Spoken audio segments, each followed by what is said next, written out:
I was going to say something then, and I've completely forgotten what it was. I'm sure it was like very entertaining or highly informative, but it's gone. It's gone.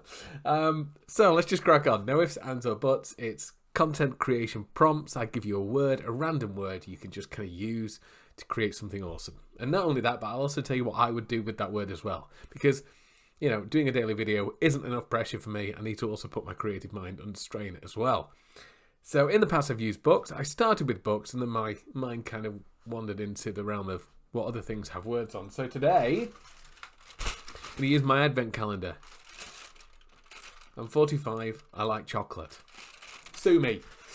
I'm looking. Right, I don't want to go for the ingredients. So I'm going to try and pick a word from this. This might die a death. If you're watching this, I've clearly thought it was good enough to keep it in. So your guess is as good as mine. There's some words I can see. Oh, they're over here. Okay, cool.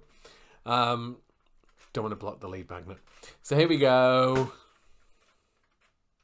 Right. Okay. That's not bad. I've landed on a bit about farmers. That's trees. Let's do trees.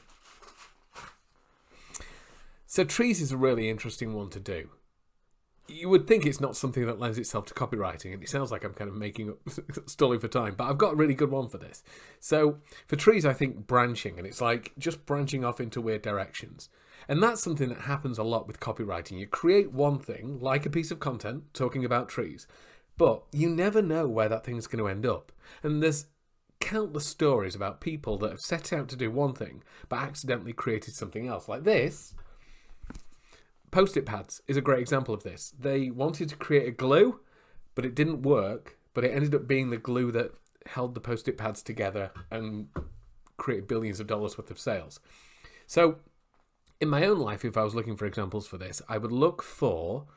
So years ago, for example, I did a series of videos that nobody saw called Dear John on the John. Me sat in a toilet giving marketing advice. I know, it didn't catch on. But the very first full-time copywriting gig I got with a major client sent me an email back saying, Dear John, from Dear John on the John. They saw it. They were one of the 7 people on the planet to see it, and they still mention it 2 years later.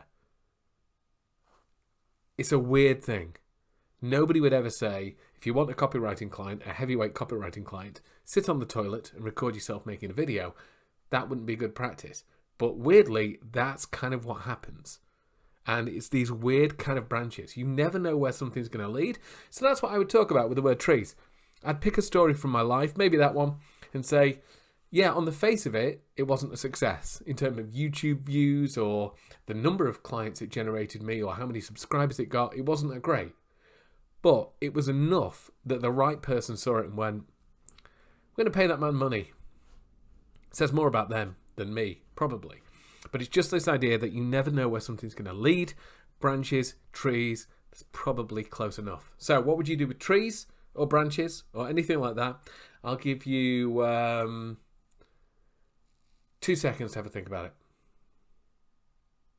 I'm going to stick my fingers out, that's why I did a fist. If you want even more writing prompts without looking at my face, you can go here. There's a link in the description below.